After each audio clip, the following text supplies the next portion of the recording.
It's Fall Creek at Amherst. Brian Groff and Jim Myers are standing by to set the stage for you. Guys, take it away. All right, thanks a lot, Scott Emmerich, as we get ready for our second Division III semifinal of the day. One of those teams, Cuba City, already from earlier into that championship on Saturday. But this one, as we look at it, it's the Fall Creek Crickets and the Amherst Falcons. They come in with two different types of resumes. They sure do. I think Amherst is one of those teams that want to come and get you full court all the time for the full amount of time that's on the clock. And Fall Creek, I think they'll come out and get you a little bit, but they want to dig their heels in and play defense. Let's take a look at the Menards points of the game, and we see some of the players that stand out for each of these teams. And for the Falcons, they have a terrific trio that stand out. That's right. Kate Godowski, Jenna Pitt, and Claire Godowski. Those three are really the show. They've been here and playing for, I think this is their fourth year now, so they're used to it. Coming in here and playing under the type of pressure that they're going to see today. And for the Fall Creek Crickets, the players that stand out for them, they score less points, but we do see a variety of different scorers from this team. Correct. Cassia Anderson and Caitlin Falkers, they're the leaders in the scores, but they really like to spread it around. But they, too, are their go-to girls that they look at first. We'll be back with the tip-off between the Amherst Falcons and the Fall Creek Crickets coming up after this break. This is a message from your local sponsors. This is your WIAA network station.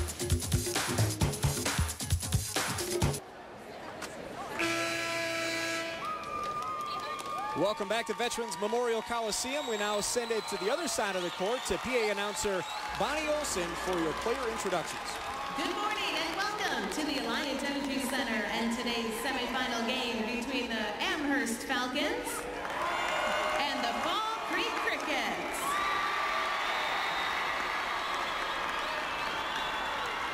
And now let's meet the teams. First for the Amherst Falcons.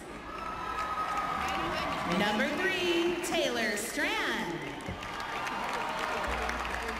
Number 20, Lindsay McCuskey.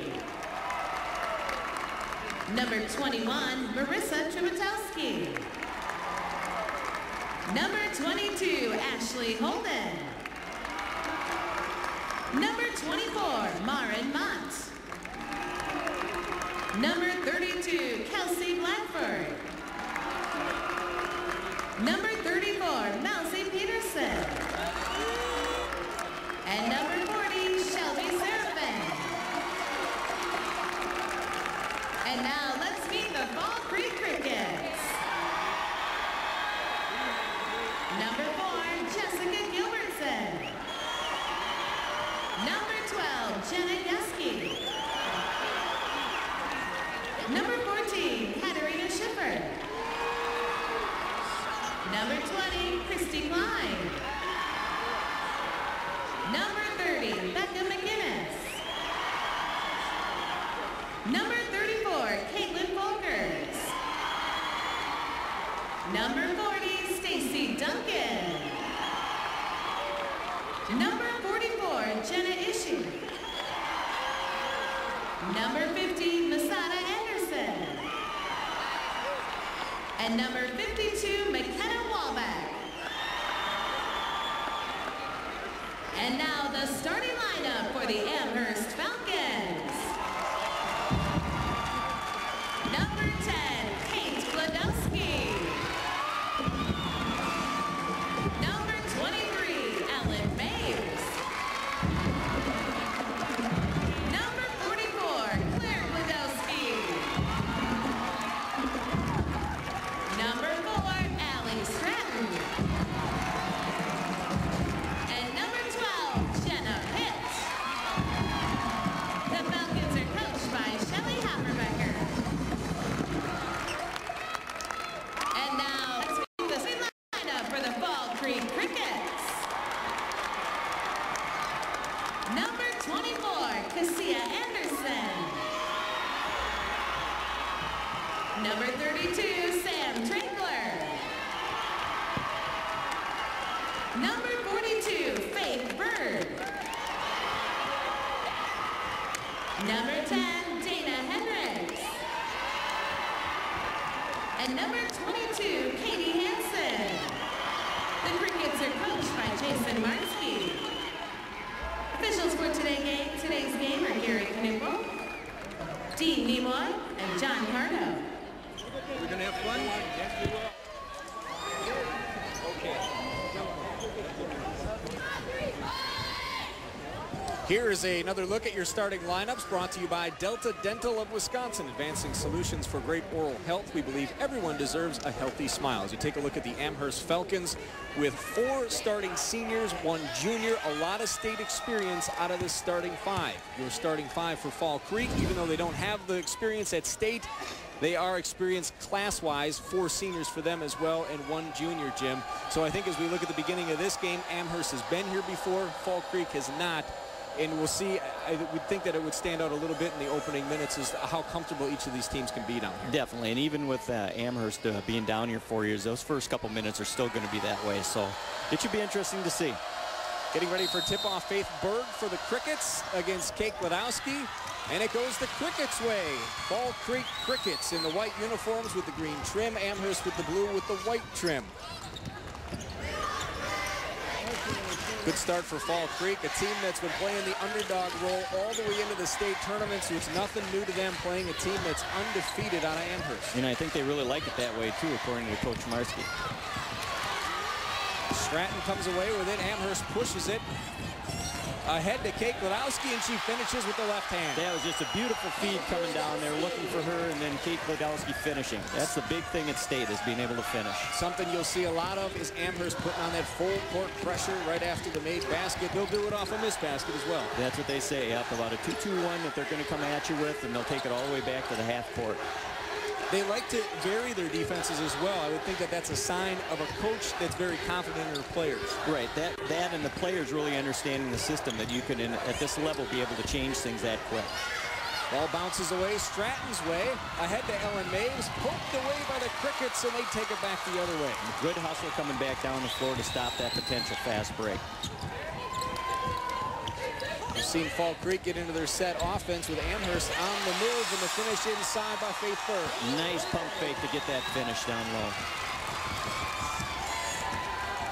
First time we see the Falcons set up in their offense. As we mentioned in the pregame, their scoring can come from a lot of different players. They've scored a lot of points this year, 67 points on average. Yeah, both defensive averages are pretty close, but when it comes to offense, yeah, you're looking at about a 12-point differential. I think what we've seen over the last couple of years is Amherst tends to get in these ball games where they score so many points that their starters can sit, so some of those numbers end up being skewed. But in that case, you get a lot of reserves that come in and get a lot of good playing time in the second half. Which helps, too, if something comes down to injury or foul trouble in a game like this. Allie Stratton with her first bucket of the game. She fights for it. Jump ball, and that's going the other way. Fall Creek's basketball. And we're seeing Fall Creek a little bit with those nerves that we talked about early on. And they'll get into this ball game. You look at these two schools with the traditions. Amherst is in the middle of their strong tradition of what they're doing with getting down here 4 years in a row. For Fall Creek, the tradition dates back to when these girls were a lot younger, back in the 80s and 90s. Some of them not around, but back in the 80s and 90s. 10 state trips now for Fall Creek. That's amazing. I remember when I was just getting into this coaching aspect of it and watching Fall Creek down here every year and just being so impressed on how well they ran their offense and defense. Isn't that something how you can see the generations of some of these players that get here, whether it's these two teams or any other team in the tournament, and they're a junior or senior now, but they say, I remember going down to all the games when I was in 4th grade, something like that, and then you see that how many years later. It just builds tradition, and that's really what you want to start at. It all starts at a young age, and if you get a group of young kids that really want to come back and do this themselves, that's where it all begins. Amherst with a couple of offensive rebounds, but they come away empty on that trip. Getting some good looks down inside. That thrown away, so Amherst gets it back. And it's just that set. It's just second turnover for the Crickets. Take a look at the most tournament wins all time here, and you see the teams that are up here with Fall Creek at 12. Interesting that we see Cuba City because that's a team that was just in the game prior to this, but they didn't make it last year, but they won 3 in a row prior to that. Yeah, that's right. And that was a very nice play there with a drive and dish down to the backside for an easy layup. As Amherst has come down to the state trip the previous 3 years, they've gone up against those tough Cuba City teams, and then with Cuba not here last year, it was Oostburg who went on to win the state championship, and that was Amherst's last loss, was 1 year ago, right here on this court. Marissa Kurikowski in for Amherst. Jessica Gilbertson. Jessica Gilbertson checks in for the Katie Crickets. Hansen. as well as Marissa Tributowski for the Amherst Falcons. Starting to get a few kids into this game early, and I think that's what most coaches want. But I think Amherst is one of those ones that will play so many kids anyway. But it's kind of nice to get their feet wet right away in a game like this. Gilbertson checking in. She's an excellent defender. Nice post up inside by Gladowski. Had help from the backside, but just a little late getting there. Amherst working with their 6-2 advantage. We have free throws now with Kate Gladowski, a Michigan Tech recruit. She'll play some Division II college basketball in Houghton, Michigan.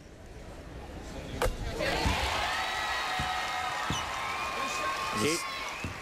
Oh, go ahead. I was just going to say, as a 71% free throw shooter, that's one of the people that you want on the line, I would think. And she fills up a stat sheet all over the place with the scoring, with the rebounding, and she does it all, and she really can get open quite often. And the nice thing about that, or the amazing thing, is when you look at their stats, is everybody else is contributing so much also, so it's just not a one-person show. Fall Creek cuts into that lead. That's a big answer for Fall Creek right there. You don't want to get Amherst to get on a run right now.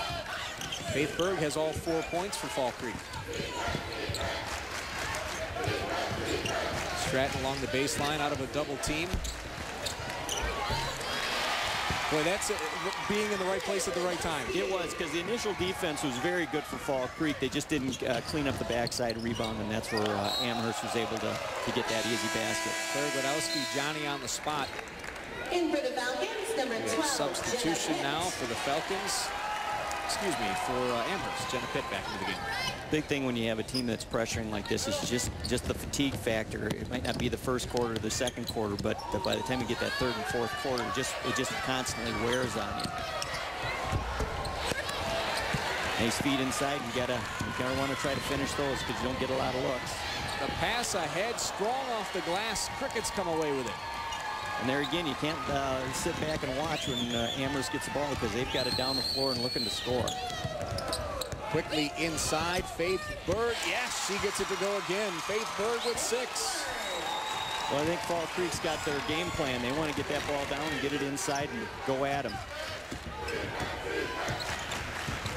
Dealing with the pressure, getting it up the court. Claire Gladowski with a baseline shot. Well, I think that both teams are into this ball game right now. They're not worried about where they're being played or what they're playing for. They're just playing right now, and that's really what you kind of want for a group. Claire Gladowski is 3 of 3 from the field. Fall Creek gets it across the timeline, able to set into their offense. Hendricks with the ball on the wing. High post, mid-range shot, and that one is good. Jessica Gilbertson. The 2009 WIAA tournament was brought to you by Associated Bank, a strong and stable Wisconsin bank. Associated has actively supported the communities it serves for many generations. Visit AssociatedBank.com. Kate Gladowski inside. The nice thing there was Pitt again drew coverage. They both came up to stop her. There was a nice move to the basket, almost on a fade roll to the basket, and they got her the pass. She really does a nice job with her head up. And then with the steal all the way in, and the feed and the finish. And there again, we just got the return. You know, she got the last bucket, and now all of a sudden she comes down, leads the break, and dumps it off for an easy bucket on the backside. Ashley Holden's bucket takes us to the break. Now a message from our statewide sponsors. This is your WIAA network station. We're actually ready to pick up the action. We did miss a little bit of it. We apologize for that during the break. Jenna Pitt with a bucket from the free throw line. So Amherst with a 17-8 lead, and then wouldn't you know it, we come back from the commercial, and then there's a timeout. So we get a look at what the floor looks like, Jim. Yeah, that's nice. But, you know, this is like college basketball. You know, they take that 32nd one, and then the next dead ball, they get the other one. So this is big-time basketball. You want to be in these situations. And that's a little bit different strategy for the coaches when you have a TV timeout. You get a little chance to rest maybe some of those teams that only go 2 or 3 deep on the bench, and that's going to help them. Definitely. And, you know, the thing is you got to get used to this. You know, it's not a 1-minute timeout. It's a 1:30 timeout. So a lot of times you get coaches, they're ready to go, and then they have to sit there and wait, too. But you can't wait for a TV timeout like Coach Martzke did. You know, he needed to stop that momentum at that time and get his team ready to play. This just gives him a little more time to reinforce what he wants to do.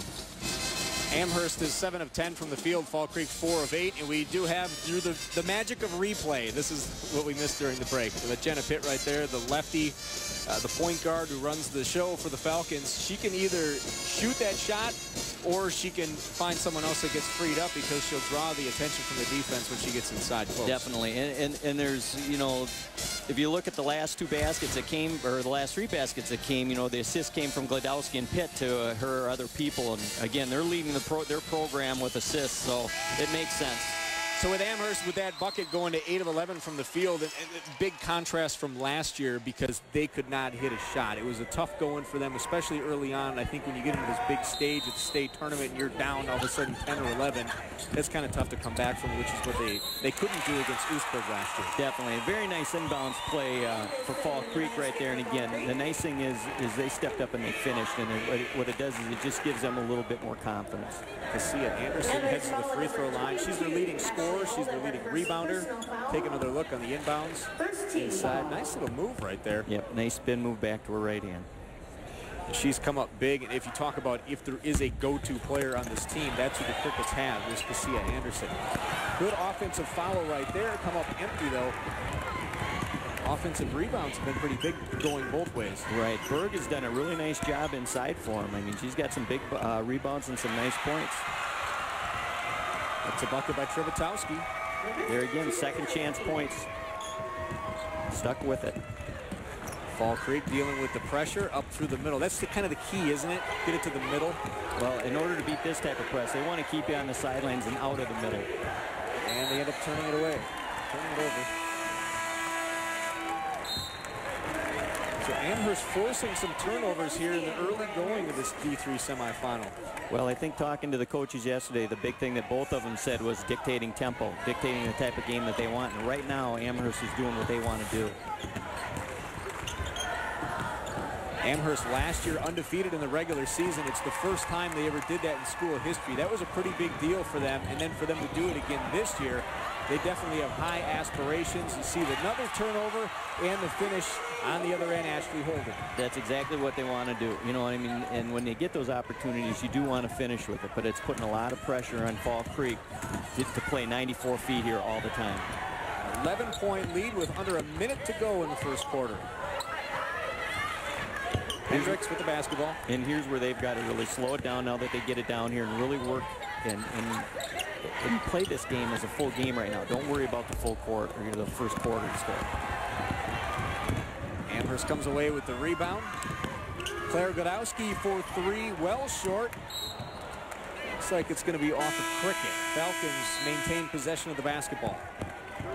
Checking into the game, Kate Godowski, as well as Caitlin Folkers for Fall Creek.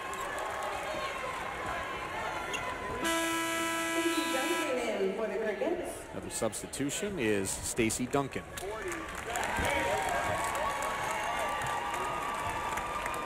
Trying to give Faith Berg a couple extra minutes here between the end of the quarter and the timeout. Claire almost from the same spot as before that one instead. Iron. And right away the pressure's right there.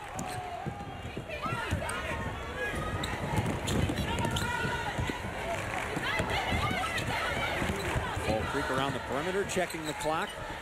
Just a few seconds to go here. Trying to get a closer look. Well, they did a good job earlier trying to move the ball around and get the ball at the low post, but with Berg out of there right now, it might not be what they're looking to try to do. Foul on Ashley Holden, who's limping as she gets up off the court, so she is substituted for. In comes Ellen Mapes. 2 fouls now for her.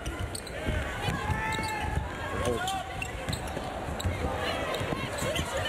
They get the shot off in time. It would have counted if it was good. Instead, it is not. We are done with the first quarter, 21-10. Now a message from their local stations. This is your WIAA network station.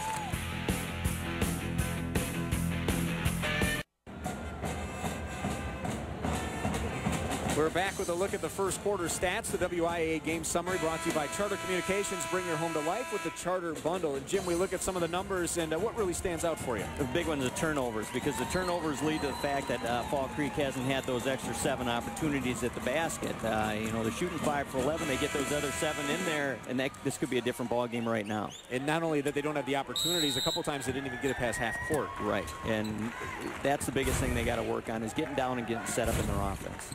Faith Berg with those couple of buckets early on. The difference in the scoring in the paint, only 6 for the Crickets and 16 for Amherst, so they're definitely getting it inside.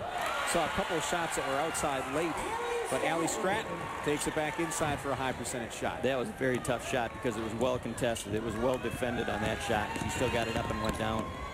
All the way in with some contact. The battle for the loose ball. Crickets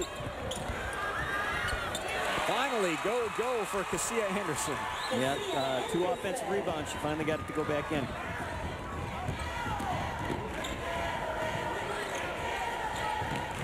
Claire Godowski off the rim.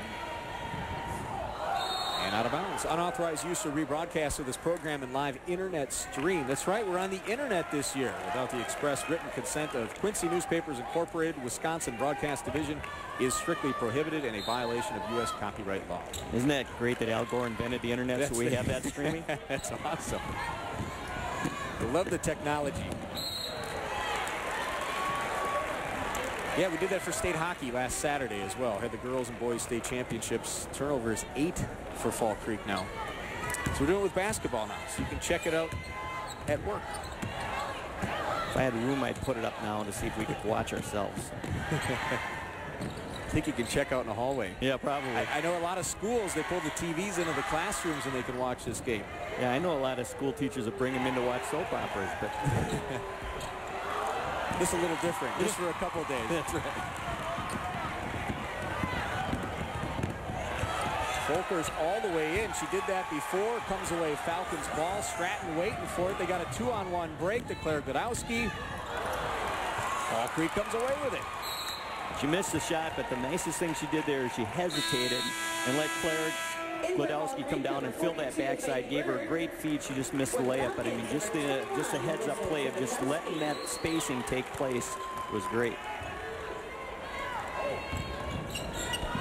Fall Creek inbounds it down 23-12, trying to get it back to single digits. Berg from the post. She gets 2 shots coming her way.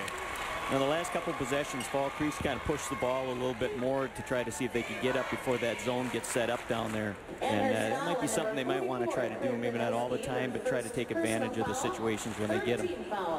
Fall Creek, 4th place in the Clover Belt West this year. There are some tough teams over there in that conference, but toward the end of the season, they picked up a win over Osseo Fairchild, and they picked one up over Durand, and that was a huge confidence builder for them. And most teams that get down here, though, there's going to be a game or two that has them really kind of saying, hey, you know, we might have an opportunity or the people to get down to state and make that run. And like they said, the coach said that was really what kind of got them believing in that. They played Hurley in the sectional semifinal and beat Hurley 53-38. And Hurley was coming in averaging 72 points a game. Right, and when we talked about this before, they're again a great stop on the defensive side down here. They've been used to stopping some high-scoring offenses. I think they get settled into this ball game here now and can figure out how to break this press. They're going to be all right. Sometimes it's just a matter of getting a handle on things. Yeah, a handle there would have been good.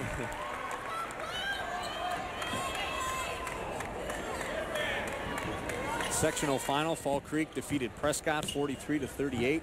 See a look at Jason Mardsky. He's got experience down here at state. Won the state championship Division 4 with Gilmanton a few years back. Yeah, I remember going and watching that ball game too. They played a team, Pecatonica, from our conference, and they had some nice players from that team, and it was just a really good all-around ball team. But again, the defense was the same. We played that same type of stingy defense in that game.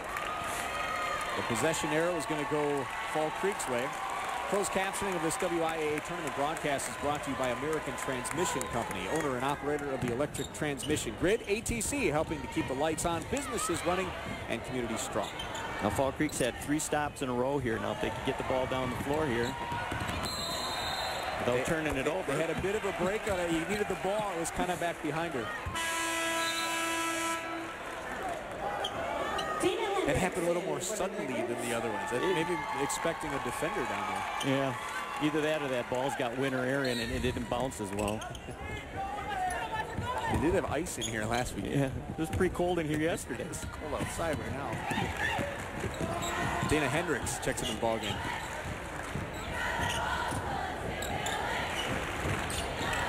Amherst along the baseline. Fall Creek comes away with it. Fight, and we got a foul.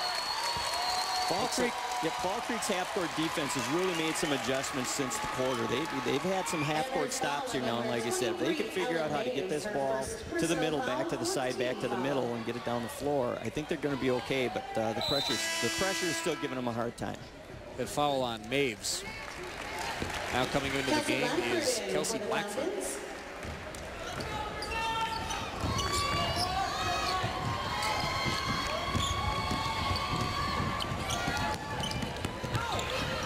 Hendricks with the ball, some pivots.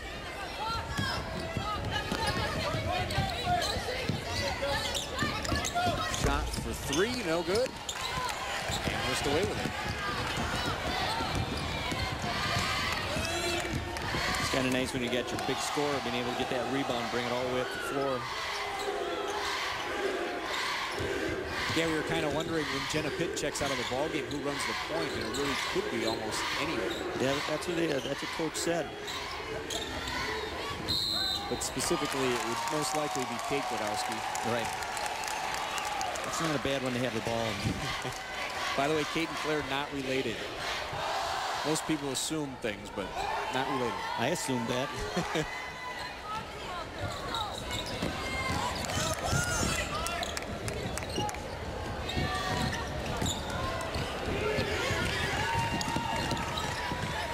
Now there they might want to eventually start looking at when they make that long pass. Just look to attack every once in a while, because bringing it back out just lets them reset that zone.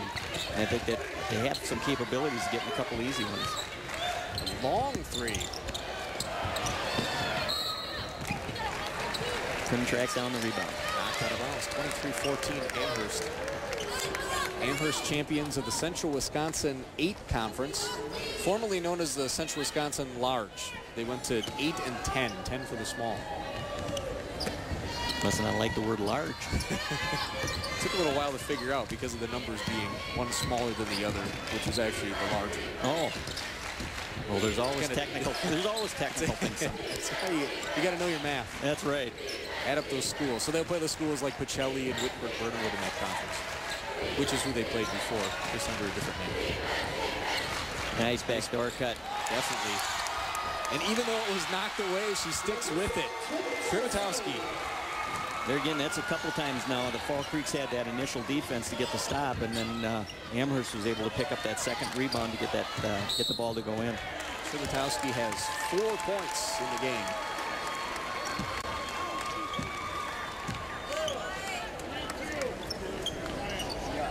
Amherst foul number 32, Kelsey Blackford, her first personal foul, 15 foul. Ashley Holden checks into the game for Amherst. You know, they extend that 2-2-1 right up the half court, even on an out of bounds and sideline. We got a traveling call. What a turnover there. That was a tough turnover when you make the 3. 12 turnovers now, Jim. I've been there. Both ends of that, or just? Yeah, both ends of it.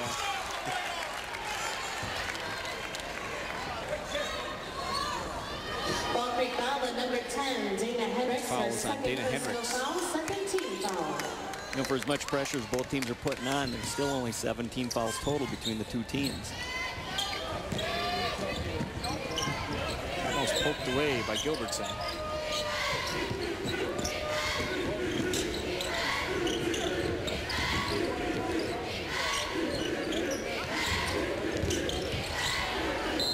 Ball just bouncing around in there. And a traveling call. Fourth turnover for Amherst. You could definitely see that this team runs a lot better when Jenna Pitt's in at the point. You know, they just seem like everybody's in a different position, a little more comfortable. But, you know, you got to play sometimes if they're not out there. We see Fall Creek head coach Jason Martzke once in a while. Something that's different today than yesterday. He was wearing an earring yesterday. He had the Michael Jordan Jumpman as an earring. It was a bet from the beginning of the year. He must have lost it, right? If we make it to state, can we pierce your ear? Oh, and they did that in the send-off from Fall Creek. He let the girls pierce it? It might have been professionally done. I hope. I believe it was. But it was done. I'd be scared to make that bet with my girl. he was sure to point out that he doesn't wear that all the time. I didn't even notice it when we were talking with him. Well, I did. I didn't want to say anything. I know you were on the other side of him, and I didn't notice it because I was over on his right side. So just so you know, I don't wear this all the time. I'm glad he clarified that. But at least part of the bet was that it was only during shoot-around day. He didn't have to wear it on Thursday. Yeah, but the hole's still there. Yeah. I mean, I guess if he wants to stick with it, maybe.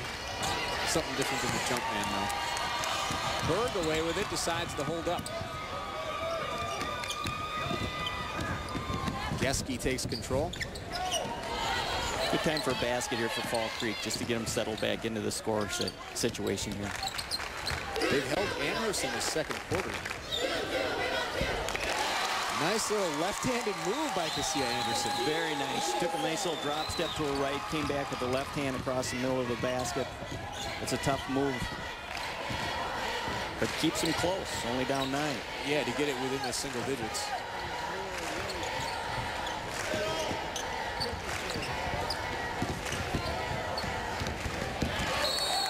Godowski throws it away. Yeah, I think you could see, I really think that since the second quarter started, Fall Creek's defense has settled into to really what they do well. And they've held this game, I think, where they got 4 points now in the second quarter. Yeah, it was a 21-10 game. So outscoring them 6-4, yeah, that's a lot different than that first quarter. They could cut these turnovers down and get a couple opportunities. That was nice right there. All the way through the heart of the defense with Geske. Yep, very nice. That's just what they needed at that point right there, too, was a basket to get this game even closer. Because now they got their defense really believing what they could do. You feel the intensity picking up with the fans here in attendance. That one almost over and back, and it ends up hitting the line. 6 turnovers now for Amherst. Well, and I bet you if you took a book on Amherst throughout the year, a lot of their points do not come from half-court offense. You know, so when they have to get in that, it's a lot tougher going 5-on-5 than it is going 3-on-2, 4-on-3. And that's the way they want to play. Fall Creek trying to get even closer. Can't do it there. Almost chased it down. Amherst gets control of the ball. Yeah, Geske had a nice look at that 3 on that. That would have really brought some more momentum to the Fall Creek fans if that would have went down.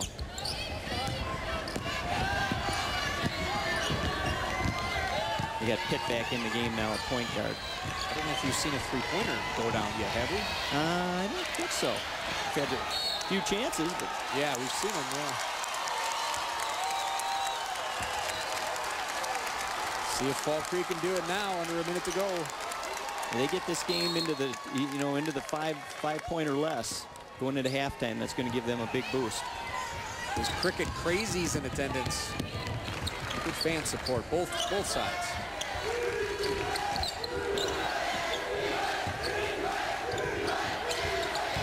Head fake and back.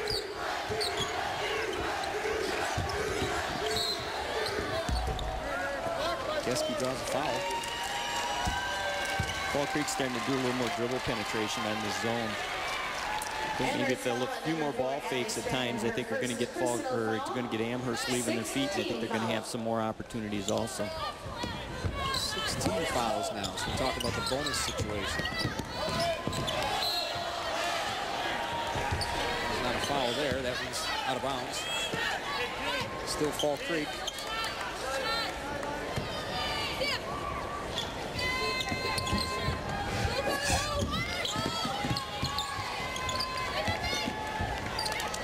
Inside, nothing doing there. Inside-outside game. 2 of their own players fighting over it, and it goes back to Cricket's way. Up and under through two defenders is Geske. Wow, I don't know how she got through there. When I saw those two, I thought it was going to either be a foul or there was going to be a block. And she got right between them. Somehow there was a sliver of daylight right there for her 4 points and a chance to tack on the 5th. That was a very nice step through to get that up over those two trees. That's a highlight reel play right there.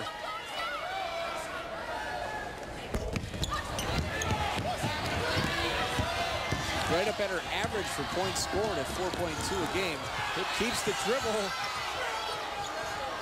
Stratton with less than a second to go, and it's blocked. And Fall Creek's got to be extremely pleased with the way that second quarter was played. Oh, definitely, I would think so. Now a message from our statewide sponsors. This is your WIAA network station. We are back at halftime. Amherst with the 25-20 lead on Fall Creek. The Amherst dance team taking us through halftime. Jim Myers helping us through halftime as well with Brian Groff. And much different quarters. The first, Amherst was setting the tone with their pressure defense, getting a lot of turnovers, but then Fall Creek seemed to really settle in that second quarter. Right. I think Fall Creek's half-court defense, and that's what they came in known for, really kind of took over in the second quarter, holding them to 4 points, I think, in that second quarter. And Fall Creek was able to start breaking that pressure a little bit and getting down and getting some baskets. 25-20 at halftime. I think Fall Creek is very happy with that. For Fall Creek, big contributors off the bench, Geske and Gilbertson. Yeah, that's nice also, because Fall Creek can always go back and say, hey, you know, the Anderson girl and the Faulkners haven't been in this ball game yet. Once they do, you never know what's going to happen for us now. All right, we'll be back in a bit with our highlights and a recap of the stats of the first half. Until then, we send it over to Scott Emmerich. Well, Amherst began this one with a big lead. Fall Creek has come back. Brian Groff and Jim Myers are standing by to tell us how it all happened and what we can expect in the second half. Gentlemen, take it away. With a setup like that, I guess we got to go through it correctly. Jeez. Fall Creek with a big second quarter to make this a 25-20 game, and Amherst really early on making a lot of shots inside. And we'll take a look at, what do we have first? Highlights? We'll take a look at our highlights first. And Jim, we can kind of go through these together. Kate Gladowski early on. Right, and here's where Amherst got into this. They started getting into it with the assist to the basket from Pitt to Gladowski. And then they started going and getting the second chance points off of the misses to score. And then we have another Jenna Pitt to Gladowski basket. And that's really when Amherst was taking control of the game. So they were leading 21-10 at the end of the first quarter. And then we go into the second quarter. Faith Berg with some inside shots. And then they kind of spread it around from there. Right. Faith Berg, I thought, kept them in the ball game early. And then after they got their defense going, then the other kids started stepping up and helping out as far as the scoring aspect going. Players like Gilbertson and Geske, Cassia Anderson, as soon as she gets going, that's a really good thing for the Crickets as well. It is, because again, you know, Anderson hasn't really been in this game that awful much, and you're only 5 points down, and your stars haven't really been involved. So you got to be in there saying our defense is going to keep us in this ball game. You guys are going to start getting into it. All we got to do is keep doing what we did in the second quarter. We see a lot of similar numbers, and we see that in the reflection of the score. It's pretty close right now. It is, and we talked earlier about the fact that there was no three-pointers scored. I think some of these kids will start relaxing a little bit on those things, but Amherst has got to start getting the turnovers again to get their game going and get themselves feeling better about themselves, I think. Here's a look at the leading scorers, and Claire is up there at the top for Amherst. Kate with 5, and she is the leading scorer on this team, and averaging 18 points a game coming in. Yeah, and like I said, she's going to get into this ball game, and I think that she's going to have to for them to really take control of this. But I think she's going to be able to get in this game. They'll make some adjustments at halftime. Berg already at her average with 8 points, 7.7 for her on the season. Now a message from our statewide sponsors. This is your WIAA network station. Over Arcadia, Cochrane, Fountain City. Welcome back to Veterans Memorial Coliseum. We're here in Madison, bringing you the state basketball tournament every single game, Thursday, Friday, and Saturday. We're at halftime of the second D3 semifinal. Amherst with a 25-20 lead as we head into the start of the third quarter. Jim, and this is kind of like starting over again at the beginning. Yeah, just what we talked about at the beginning of the game. It's whatever team dictates the style that they want, and Amherst had the first quarter, and Fall Creek had the second quarter, so the first few minutes of the third quarter could be very defining for who wins this ball game. Every team that comes to state comes in on a roll. Obviously, you got to win those 3 or 4 games to get here. Fall Creek knocked off 3 #1 seeds to get here. Just amazing. So it's when they say we have nothing to lose, I know Jason, their head coach, was kind of laughing when someone had wrote that they had more losses than all the other 3 teams combined. Yeah, no one's expecting anything, but that's the way it's been all postseason. That's correct. And there again, once you start the tournament run, everybody is undefeated getting to this point, so it doesn't really matter. Amherst starts the second half with a steal, plus they got the first basket of the half by getting it down inside and scoring. Very quick with Kate Wadowski, and then she takes it away, and then it's finished by Ellen Mapes. So we're starting the third quarter like we started the game. And suddenly with their 4 points, they have almost their scoring output from the second quarter. Fall Creek away with it. They want to push it. Hendricks to Berg. Berg pulls up, finds some more room, and uses glass. Nice step through. She stopped avoiding the charge call, stepped underneath, and got the basket up off the glass. But that was a big answer for Fall Creek, too, after 2 straight turnovers. Fall Creek has started this half with Gilbertson in the starting lineup. The basket by Amherst, Jenna Pitt. It was a beautiful backdoor basket also with a nice pass to the baseline. But again, Fall Creek's coming out really struggling against this pressure. Where in that second quarter, they were doing a good job getting the ball to the middle, kicking it opposite right away. Now they're trying to dribble against that, and that's not what you want to do against a 2-2-1. And for the work that Fall Creek did to get back into this ball game, it's gone the other way, so Jason Martzke wants to call a timeout and talk things over with his Crickets.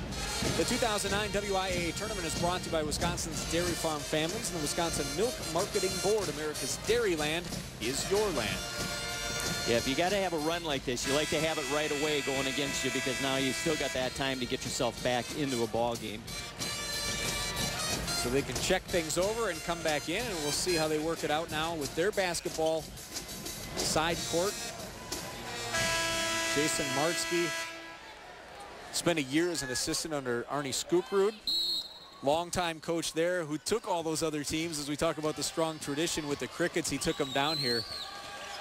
And he's got his assistant is Gwen Hoekstra. She was there under Arnie as well. A lot of years, a lot of experience for her. She's the JV coach. They were undefeated this year. She's hanging it up after this year.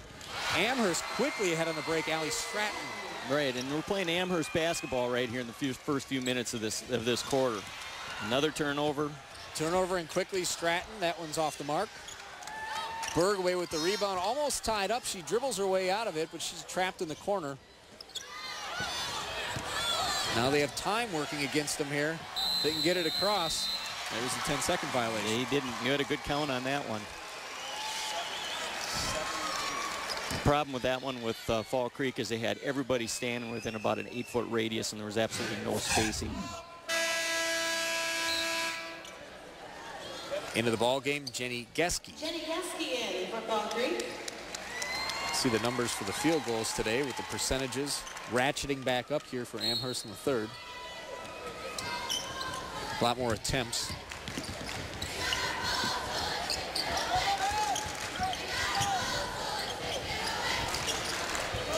Hit with the inside pass to Ellen Maves. Fight taken away by the Crickets almost. It's back Amherst ball.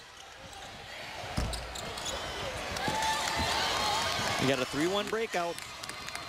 Geske takes it herself, but it's blocked from behind. Fall Creek gets to keep it. That was a very nice defensive play because they had a 3-on-1 coming in. She could have went either side, decided to go to the basket, and Pitt had a nice play on the block.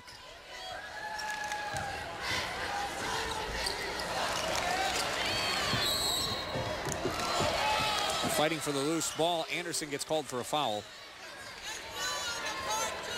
Fall Creek's had 2 or 3 pretty good looks down here now this quarter that just haven't dropped for them. Like I said, it's almost the exact duplicate of the way the game started. And Fall Creek's got to get them back into their half-court defensive game where they're really strong at. Anderson's first personal.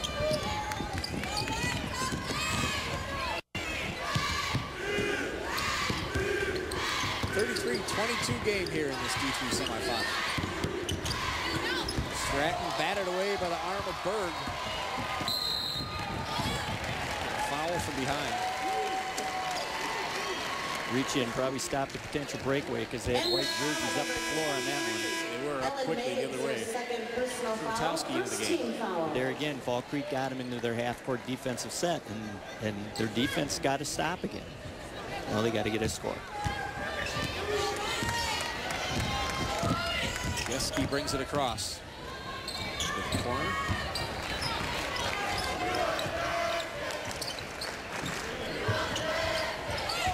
Berg for three with a hand in her face. Might have got a piece of that ball. Yeah, that ball was blocked.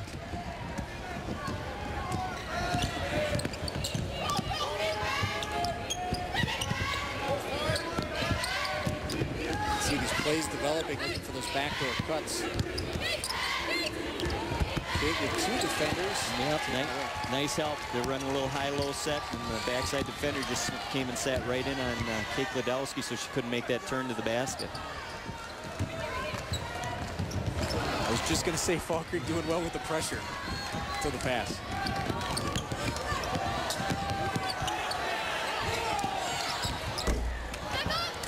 Still haven't seen a three-pointer. Claire Gladowski is fouled on the attempt on the backside.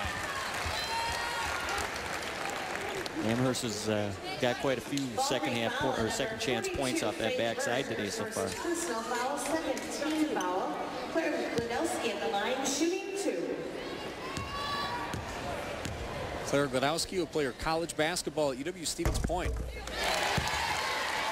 Team that actually plays tomorrow night in the Sweet 16 in the D3 National Tournament. I got an ex-player that's assistant coach up at Stevens Point. And that is? Megan Wilson. Okay. It's a good program. It is. She was on our 98-99 championship teams and went up to Stevens Point and played for 4 years. They won the national title back in 2002? Mm-hmm. She was on that team, but she had a knee. I think she tore her ACL like a month before they went into the tournament. Yeah, they won the regular season. They won the conference tournament. They played 2 games at home to start the national tournament. Now they go on the road to Illinois Wesleyan. Well, you know what they say, any good coaching, they should win that. That's right. Up against a top-ranked team. Good luck to Shirley Egner's team. Hey, look at who's up there for most coaching titles. Gosh, they spelt it right, too. Look at that. 4 of them. When's the last one? The last one you 2005. had 2005. There's some awful good names up there. Feel pretty honored to be on that list. You see Arnie up there from Fall Creek. Arnie's in attendance, by the way. Well, that's kind of ball that Arnie would have loved right there. Get it to the wing, pound it to the post. You see that tradition continue to roll on with the connections over there.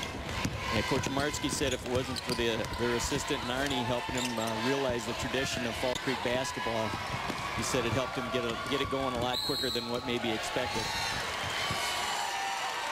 It always has. It's good to have someone that you can rely on as far as a mentor when you talk about with some of these coaches, if they can rely on someone like, what's it going to be like when I go to state? You know, Jason was here before, but it was different. Back then, he had a lot more things that he had to do, you know, the scheduling with the hotels and stuff like that. Yeah, he was athletic director at the same time. Well, that's a lot of work with tickets and coming up with everything. It's a lot nicer when you have some other people, with, like you said, with that experience that can take some of that burden off of you. Amherst with a substitution. Holden comes into the game. Well, it's just kind of like the first quarter. You know, Fall Creek, they had that run, or Amherst had that run early. Now Fall Creek's starting to settle in there a little bit and getting a few stops. Now it comes down to seeing if they can get a basket or two to make this closer going into the fourth quarter.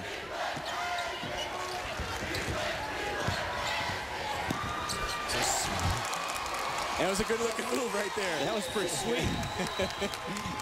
If she was speechless, if she was Anderson, if she was planning on doing that, that was really sweet. And falling down with the contact in the left hand. All that matters is it went in. That's right. Take them any way you can get them. Again, just a little bit short on that three. You see such battles on those rebounds. Well, that basketball is pretty important to whoever possesses it right now.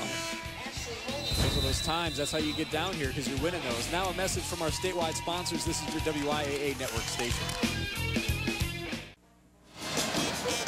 We are back coming out of a timeout. Amherst with a lead, 35-26, 2:41 to go here in the third quarter. Shelly Hofferbecker, a lot of experience for her coming down at the state tournament.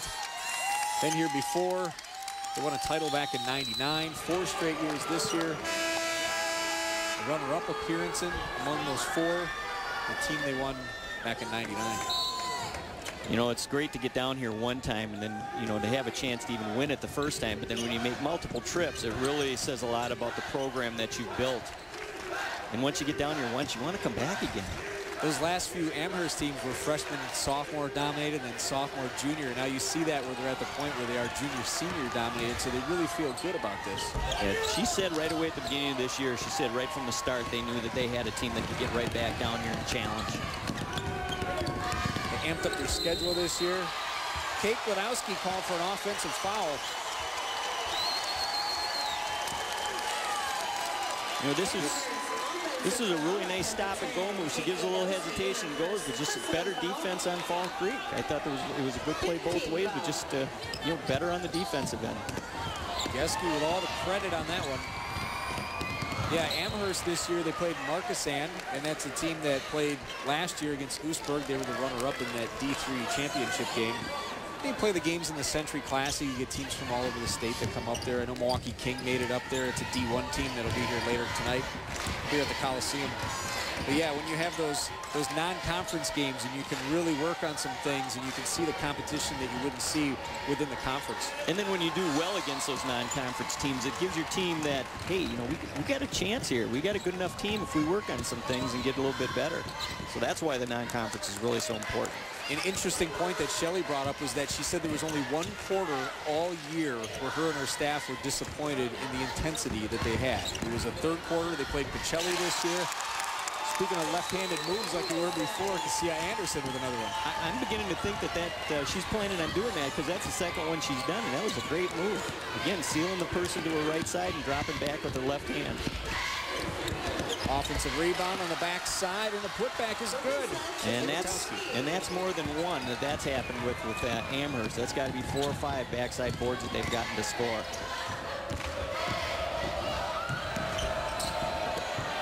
Worked their way out of a trap there, but they just couldn't get it to go with Folkers. The Fall Creek's had some opportunities in this third quarter to have this gap even a little bit closer. They just haven't been able to put the ball down through the net. The 2009 WIAA tournament is brought to you by Rural Mutual Insurance Company, providing undivided attention to Wisconsin's families, businesses, and farms. Still waiting for that first 3. We still have not seen one go.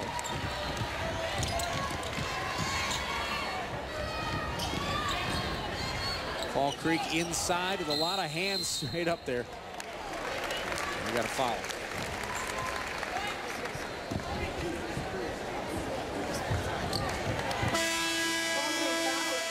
And that's on Berg. Second personal foul, 13 foul. And Fall Creek extending their defense now. 24.7 to go.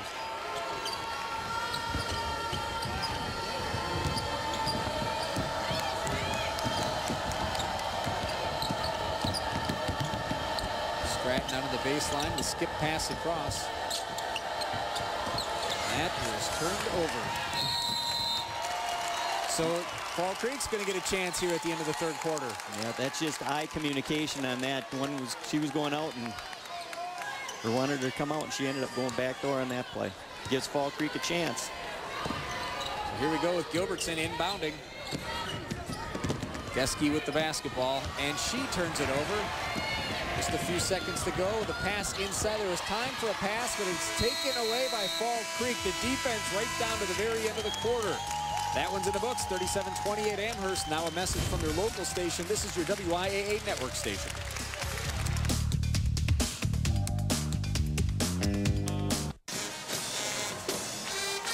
This WIAA game summary is brought to you by Charter Communications. Bring your home to life with the Charter Bundle. If you take a look at the game summary here, right now, going to the fourth quarter, 37-28 game, Jim. turnovers continue to be a big key. Yep, they do, and they've just continued. The start of this third quarter, I think Fall Creek turned it over 3 or 4 times in a row, and again, that's taken possessions away that they need to get back in this game. And what we're seeing with the numbers for the field goals, a lot of rebounds coming because of plenty of missed shots. Right. Defensive boards are going to be big on both sides just because of the missed shots. Well, it's a battle here coming down to the final 8 minutes of this ball game. Fall Creek was down 11. They cut it to 5. 9-point game now. But they got to believe they're still in it. Hit with the game's first 3. Been waiting for that one.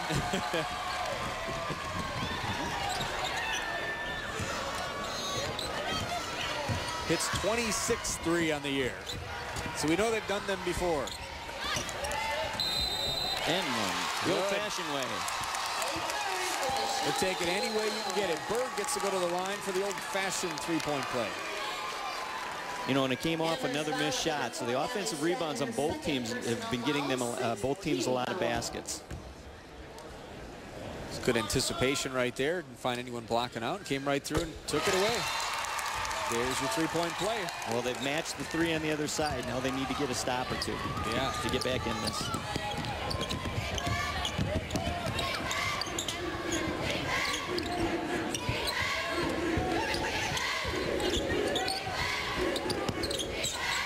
One of these teams will move on to the 6:30 championship game on Saturday night. Division 3 and Division 1 in the evening session on Saturday. Big defensive stop, but they got to get an attempt. Amherst doesn't have numbers. Slow it up just a bit.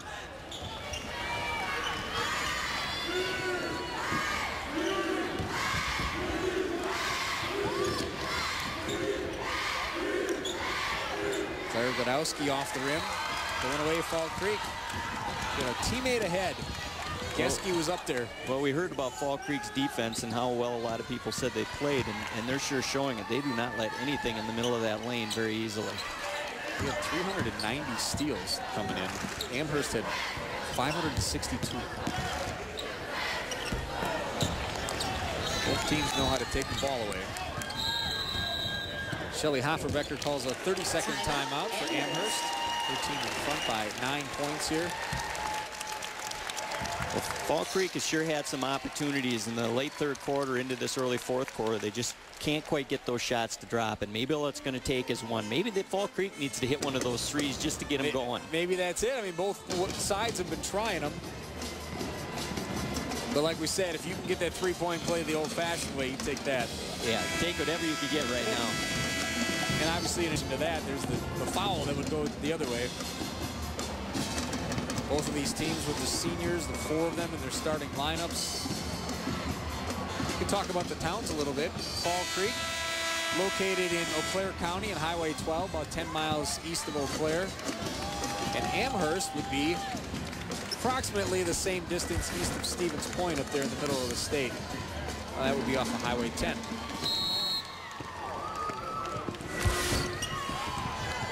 Amherst coming out of the Central Wisconsin Conference 8. Clover Belt Conference for Fall Creek in the West Division. Almost got a turnover in that. Some quick hands on the defensive side for Fall Creek. Just about got that turnover. That Clover Belt West was outstanding this year. They play the crossover games at the end of the year. And West won the majority of those matchups against the East. Claire Godowski from inside the arc. Best thing about a made basket for Amherst, allows them to get their press set up. It really gets the momentum going. Nothing like seeing it through the net. Yeah, I know that they press on a missed basket also, but it is so much better when you got a pressing team to be able to get it after a made basket, because just that momentum of making the basket makes you play a little harder on defense also. You have that awareness of the ball. You know exactly where that's going. And you kind of get an idea how teams are breaking that full court, where if it's on a missed shot, you know, people are in different situations. It's a little harder sometimes to match up. Definitely. Geske for 3. Nice box out on Amherst on that one.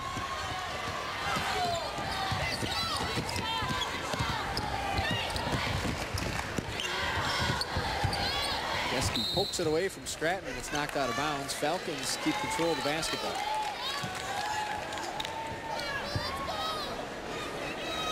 Well, Fall Creek's got to continue to get some stops here. That's the big thing they've got to do, and then hopefully on the other end go down and get some baskets to go in for them. Because there's still time left in this game. With the foul situation, Fall Creek, 3 of them, so they're in the bonus, so they can draw some fouls on Amherst. They can get to that free throw line. Just like, yeah, well, that was in the act of shooting. That play almost came off a great defensive play where she came behind and tipped that ball away, but then she fouled on the shot on the attempt. Geske shoots about 55% from the free throw line this season.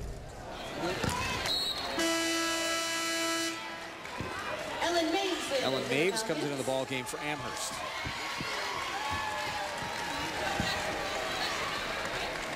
She Holden with her 4th personal foul.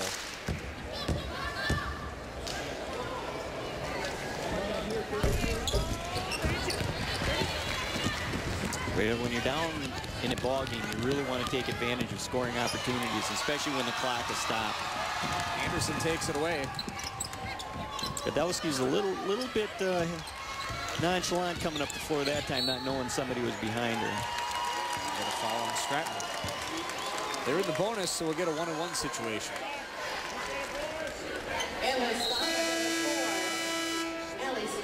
Into the game now is Sam Trinkler. Again, a great opportunity for Fall Creek. Try to score with this clock stop, but you got to get these free throws to go down. Good situation for Fall Creek to be in right now. And a big sigh of relief by Geske making that one. Yeah, it's almost like somebody finally took that lid off up there a little bit.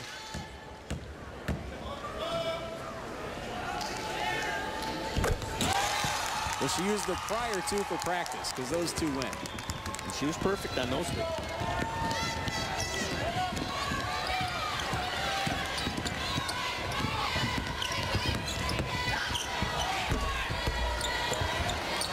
Ball just dancing around on the rim, and they could not get it to go. Still fighting for the loose ball. Out of bounds, it's going Fall Creek's way. You know, 2 big hustle plays down there by Kate Godowski. I mean, Miss got a rebound, and the ball just would not go in for her on that side. But that was just nothing but all-out hustle on her part. Hendricks with the ball for Fall Creek decides she wants to just dribble through most of it. Until she got to the middle. Until she got to Trinkler. Can only take it so far. Yeah, that's right. But it's teamwork. They got it up the court. Oops.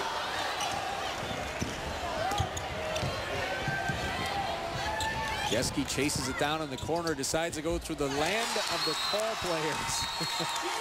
And a quick timeout by Jason Martzke as they get this game to 42-35. A 7-point deficit is looking pretty good for them right now. And you know, in the last few times down the floor, Fall Creek's been attacking Amherst zone. They've been going right at them, and maybe it's the fact that they know that they could get to that foul line. Now a message from our statewide sponsors. This is your WIAA network station. Cricket crazies over there. 42-35 Amherst with 3:52 to go here in the 4th quarter. And we knew going into this game that Jessica Gilbertson would draw a strong assignment on Kate Godowski, and she's done fairly well. I thought she's done a really good job, especially in the open floor when Kate's been bringing the ball up the floor. She really makes her work awful hard with it. But, you know, she's the leading scorer, and I think, would you say we're held her 7 at this point? 7 at this point, yeah. So she's doing her job. See the run that the Crickets are on now, 13-7. That reminds you of the first half, doesn't it? That's right, yeah. Yeah, when you jump from quarter to quarter. 2 quick fouls here in this Amherst possession. Well, Fall Creek might be wanting to try to get a couple here caught up, because if they need to get in that foul situation, you know, they won't have to waste a lot of time.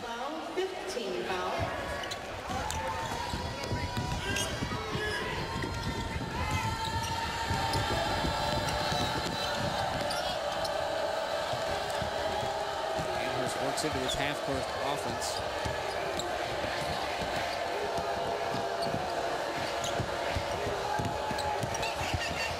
Hit all the way around and pulls up from just a couple feet out.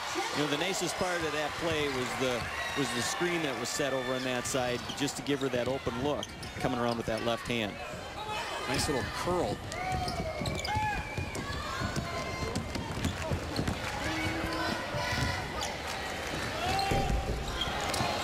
bounces around the rim in the backcourt.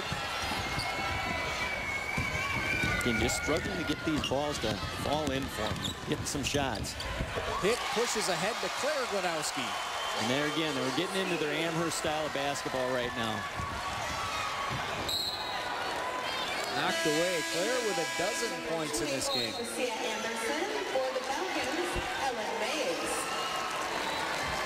See some of the players on the sideline for Amherst. A couple of injuries that they had to deal with. Taylor Strand played a few games this year. Number 3. Had some knee problems.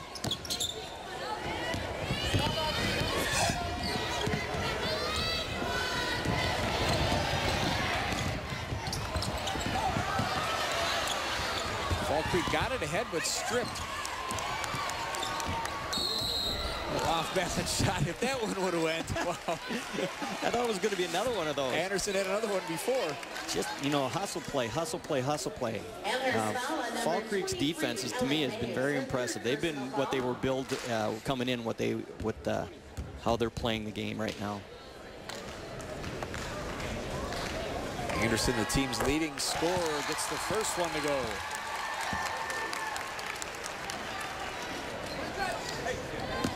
Leads the team with a 13.4-point average. Leads the team in rebounds. Second team all Clover Belt West this year.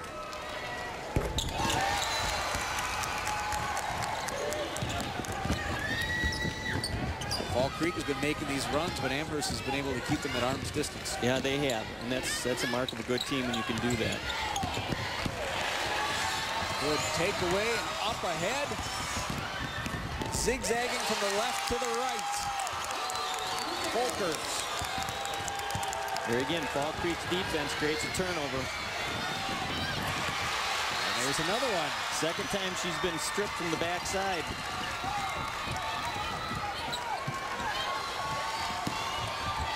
Geske inside, and it's out of bounds. I think if she had a chance, she'd want to get that back. If she could, yeah. As you see things come together, and all of a sudden that window closes quickly. See another look there at Folkers from one end to the other. Yep, did a nice job stepping in front of the pass and then took it coast to coast for the layup. Get a little more spring in your step after a play like that when you're behind trying to catch up. Amherst wants this clock to go as fast as it can. Ball really amped up the pressure.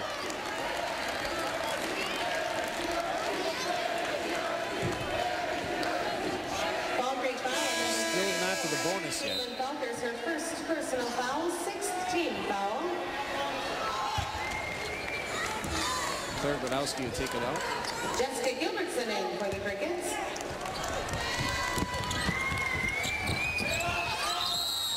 And she doesn't have any options, so she calls timeout. It was a smart play. Yeah, you always try to tell your kids taking out to give yourself that silent count instead of giving a turnover to use that timeout. See the assistants on the sideline there. Shelley's got an assistant there. You see him standing there. It's Jay Pitt. Now, we wanted to mention this because there's some managers down there, and I don't know if you could tell with the camera, if you go down and to the left, there's a girl there. You'd probably guess whose daughter she is. Yeah, there's a little familiarity there in the look.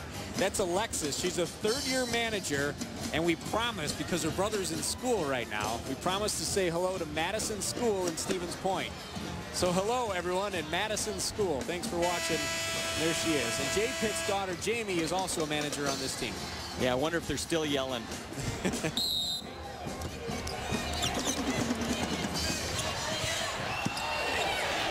Always fun when the family's involved.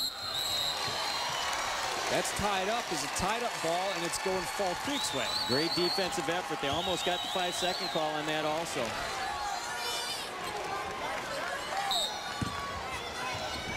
This would be a pretty big possession right here. It would be. They've had a few opportunities here where they haven't had those shots. Instead, it's knocked away, and then Geske with a quick foul. I know she's trying to make some things happen, but, you know, when you're behind, you really want to at least give yourself a chance for a shot. But she's done such a great job getting them to this point so far. I think she feels that she was able to try to make that play. So they walk the other way because it's a bonus situation now. So that's what they're doing with the quick fouls that we saw a few minutes ago so they could get into the situation. So Fall Creek looking for Amherst to miss these and try to gain some extra possessions. Well, statistically, she's probably not the worst one to put in the line. There's a 40% free throw shooter. It paid off. And that's how, it works well for the Crickets. Push it up quickly. Geske into the contact. The foul's on the floor. She's not stopping. She's still attacking that basket. She gave that move, it was going up. At the next level, that might have been an end one. That's definitely a different level. Yeah, Bo still wouldn't have liked that call, though.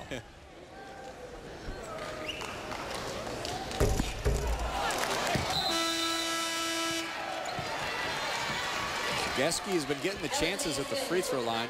And when Naves checks into the game, Faith Bird comes in for the Crickets.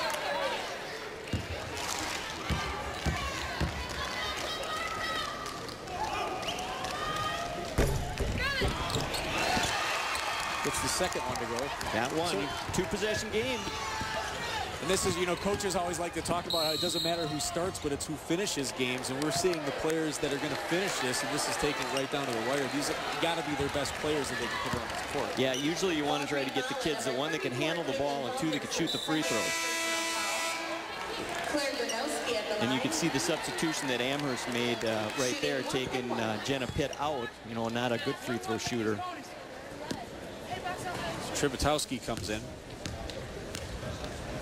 As far as her free throw shooting percentage, she's over 50%. She's at 53.8. Claire Gladowski's at a 70% shooter. With that, she draws a nice applause from the Amherst faithful here. And that one as well. That's how you put games away. But we still have a ball game here, just an 8-point margin. Fall Creek all the way up and through. And we've seen Folkers do that before, and she does it again. Yeah, stepping through that charge to get to the basket. They're still working hard. That's the one thing that you like to see. So they go with the strategy here. They got to be aggressive to get that ball away, and if they can, and with the foul, and hopefully, as you said, Amherst, see if they can knock them down. Well, you're in that position where you got to take that chance right now. You can't afford to let them run clock off. That's more of an enemy to you right now, almost in the points.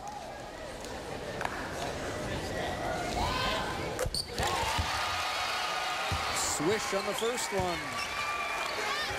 Kate is up at 8, as we've talked about before. 18 points is what she averaged. A lot of rebounds. A lot all the way around, though, in this game.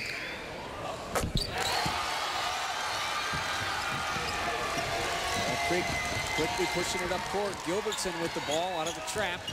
Geske through the middle.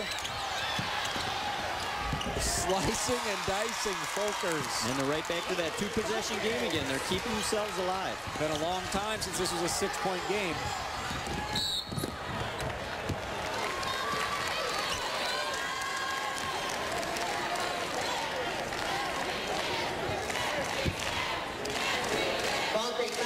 Tributowski, who just checked into the game about a minute ago, is the one that's at the line.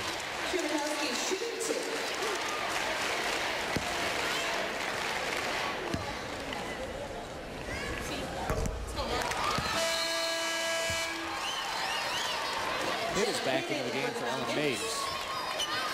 Well, every missed free throw still gives Fall Creek a little bit of life here.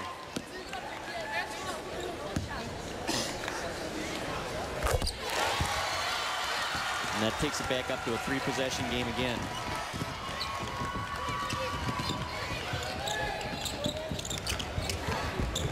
Folkers off the glass. And a quick timeout by Fall Creek. Well, that last possession, they picked up 1 point on them. They did to get to 5 points. We're going to take a break right now. This is your WIAA network station.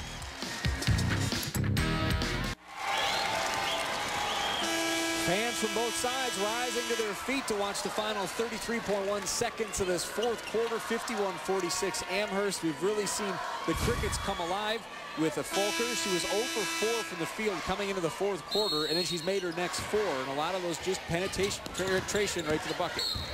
That's where it comes down to just, you're basically telling yourself, we got to get to the hoop now. And lately, the kids have really been doing that, and they've been finishing. I mean, early in the game, they had those opportunities. They just did not go in for them. Fall Creek gained that 1 point that you mentioned right before the break. So as we go back to the free throw line here with Allie Stratton, it's a 5-point game. Allie Stratton shooting 2.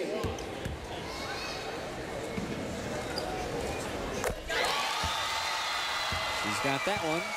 That's what you want your people to do, going to that line. Just kind of looking at some of the free throw percentage shooting from the starters and who we got on the court now. Stratton 56.9%. I know Kate Godowski shoots 71%, hit at the 41. But Ellen Maeve's a good one at 63%. Jump ball. That one's going to go back to Amherst.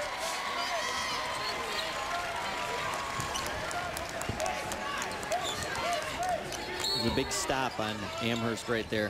It just takes more seconds and causes you to fall again. Stratton ahead of everybody, knocked away. Great defensive play, good hustle down there. Geske was up there very quickly. They'll probably try for a quick steal if they can here, or a 5-second violation, then it's going to be a quick foul. Comes off the screen and takes that pass.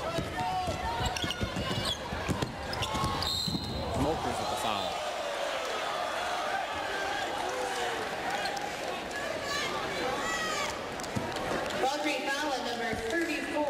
Stratton will make her way to the free throw line. 4 fouls now for Falkers. 2 shots.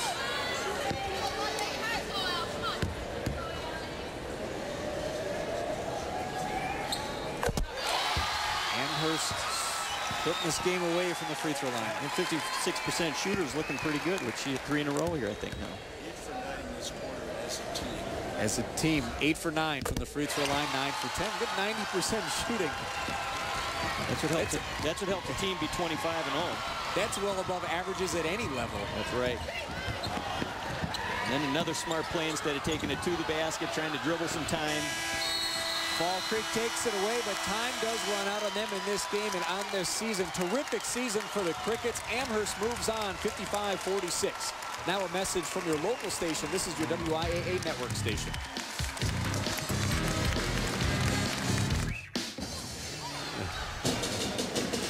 Amherst moves into the Division III championship game with a 55-46 win over Fall Creek. Our own Bob Radovich is standing by with Shelly Hofferbecker and the 2 Godowski girls. Thank you, Brian. Shelly, one of these games where you let start to finish, but I'm guessing you never really felt comfortable over there on the bench. No, I mean, we were having, you know, some like injuries and stuff like that, so it was kind of a lot of, you know, in and out coming in. But these guys that were in there, they showed tremendous, tremendous stability in there. That I knew that when it came push to shove, that they were going to step up and make the big plays, and they definitely did. You talked about playing Amherst basketball yesterday at the shoot-around, and that first quarter probably went right according to your script. Definitely. The first quarter and the way we came out in the third quarter, that's the ball that we're capable of doing, and that's the way these guys enjoy to play, and that's what's been tough on our opponents all year long. Let's bring in Kate Godowski. You guys have been here a number of times before, and that, I'm guessing, had to help you getting that quick start and then also holding them off when they made some runs. Yeah, we had a really nice start coming out in the first quarter. We kind of faltered a little bit in the second, but we picked up the intensity at the end of the before half and brought it in the third quarter. Claire Godowski, you guys have played in this tournament so many times before. What would it mean to you to walk off this court with the gold ball? It would be awesome just to end our senior year going off with a gold ball this year. It would be amazing. And you've been through this a couple times before. You play in these semifinals Thursday morning, then you've got some time to rest and relax, but you still have to prepare, and you've got a very good Cuba City team waiting for you Saturday night. Yeah, we're definitely excited to be in the championship game, and I know we're going to be ready for him, and we're going to play our best. For you guys, one last question. You were probably young kids when Shelley brought that first team down here. Can you remember back to those days, those early Amherst teams? Oh yeah, I remember sitting up in the barn at the top, watching the floor, and wanting to go there one day. What would that mean to add another trophy to that legacy? It would be amazing just to see how much we've grown as a team and as players and as seniors, just to come home with that gold ball. All right, guys, best of luck to you, and we'll see you back here Saturday night. Thank you. All right, Brian, back to you. All right, thanks a lot. They do get that chance to play for that gold ball. Let's take a look at our play of the game, and for that, we go back to someone that Bob just spoke with. This is the inbounds play. Kate out to Claire Gladowski. That's your play of the game, brought to you by Dreamflight USA. Visit dreamflightUSA.com to learn how you can bring the spirit of education to your school. Welcome back. We're here to break down what happened in this game as we take a look at it. Jim Myers, I think every game at state you get an X factor. You get a player, first off, Amherst with a good start, so that helped them through there. But you look at like Geske and Folkers really made that run at the end to make Fall Creek go into that position where they had a fighting chance in the last quarter. Right. You know, every time you get into a state tournament, every team's got their go-to girl or two or three, whatever it is. But and more times than not, it's the ones that maybe people don't look at as much that step up and have the big game to get you over that hump or get you that big play that you need to get you to that next game. That's why those coaches are so good at calling timeouts and figuring out in-game strategy. Hey, we earn every penny of what we get. Let's take a look at the highlights from this game. We know we have a lot of good ones going both ways for these teams. And with Amherst, a lot of scoring early on. Fall Creek came back. It really was a difference for each of these four quarters. Right, and there were some great plays made by both teams. Fall Creek had some opportunities, I thought, that didn't go down for them that, you know, really could have made this game interesting. But, you know, these two teams lived to the billing that I thought we got yesterday talking to the coaches. Fall Creek is a great defensive ball team. Their hustle is unbelievable, and that's what got them to this point. And Amherst, when they played their style of game and got into it, they looked awful strong. And their big guns, Gladowski, and Stratton, really put the points on the board when they needed them and took charge. You chalk up the edge and experience for Amherst being here before, and they knew from last year they didn't shoot very well, but they did that right off the bat, a lot of those points in transition. But once Fall Creek said, hey, we're going to get you to really play in your half-court offense, that's when they closed the gap. They did, and I think that's what got Fall Creek down here to state was their half-court man-to-man defense from, you know, everything we've heard from people. And like I said, they lived to the billing. They should be very proud of what they did and accomplished to get here. You know, if your season has to end, what better place to end it at state? I'm sure they want to play one more game with it. But I was very impressed with how hard they played, and I was very impressed with the way Amherst came back off of last year and said, hey, these are the things we need to get better on. They did. With all those seniors and the junior in their starting lineup, Claire Gladowski, the leading scorer for Amherst with 14 points, followed by Allie Stratton. And Fall Creek did an excellent job with Kate Gladowski because she was well below her average with that 17.8 coming in. Faith Berg had a lot of those points early on in this game. Cassia Anderson had some nice highlight reel plays. And then Geske had those buckets toward the end, and Folkers as well. Yeah, it really turned into a very good ball game. Other than, like I said, some missed opportunities, I thought Fall Creek kind of really was able to handle the pressure at times, make this a ball game, but Amherst finished making 9 out of 10 free throws in that fourth quarter, and that's what good teams do. An 18-point fourth quarter with half of those coming from the free throw line, so that's definitely where they iced this one away. The winner, Amherst, moves on to play Cuba City, and they've seen them before. It's been a couple years, but that is our matchup for the Division III championship game. Jim Myers, always good to work with you. Yeah, thanks a lot. You bet. We're going to set it courtside now to Scott Emmerich. Hey, Brian, Jim, thanks very much. All right, so our Division III title game is all set for Saturday evening. Cuba City and Amherst, some familiar foes right there. These two met in the 2007 title game, and that game was won by Cuba City, so Amherst will be looking for a little revenge a couple years later. All right, let's break down the finals from earlier this morning. First of all, it was Cuba City 48-43 winners over Oostburg. Katie Langmeyer led the way for the Cubans, 14 points and 8 rebounds. So Cuba City moving on once again, only 2 losses in the last 5 years. Unbelievable. In the game you just saw, Amherst 55-46 winners over Fall Creek. Claire Gladowski 14 points to lead the way for the Falcons, making their 4th trip in a row down here to the state tournament. And as I mentioned earlier, they were runners-up to Cuba City in 2007. Now we're going to step aside, but we'll be back here in just a little bit more than an hour to see our Division I bracket. It all starts with Division I quarterfinals at 1:30. It'll be Middleton and Verona. Middleton at 21-3, making their 2nd straight trip overall, led by head coach Jeff Kind, who used to coach a young gal by the name of Angie Halbleib at Middleton way back in the early 90s. She now goes by Angie Murphy. Angie Murphy now the head coach at Verona. So a terrific, interesting story, interesting dynamic in that first Division I quarterfinal. Middleton and Verona, conference rivals, going at it at 1:30. Then at about 3:15 or so, the two-time defending state champs, Milwaukee Vincent, down here for the third year in a row. They will go up against Neenah. Neenah making their 7th appearance in school history, but their first since 1981. So a couple of teams, one team building a legacy, the other team trying to add on to their rich tradition. And later on tonight at 6:35, more Division I quarterfinals. It'll be De Pere at 22-1 to take on Brookfield Central. De Pere making their 2nd straight trip down to state. So is Brookfield Central.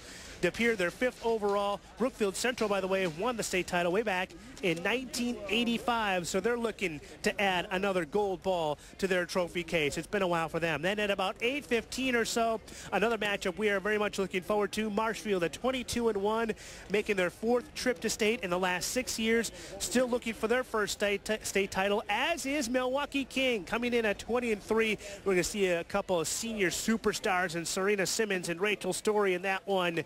That game will tip off once again at about 8:15. So there you have it. You're all set for more semifinals, quarterfinals, and from Division I a little bit later on today right here from the Alliant Energy Center. We'll see you in about an hour or so. I'm Scott Emmerich. Thanks for watching. This is your WIAA Network station.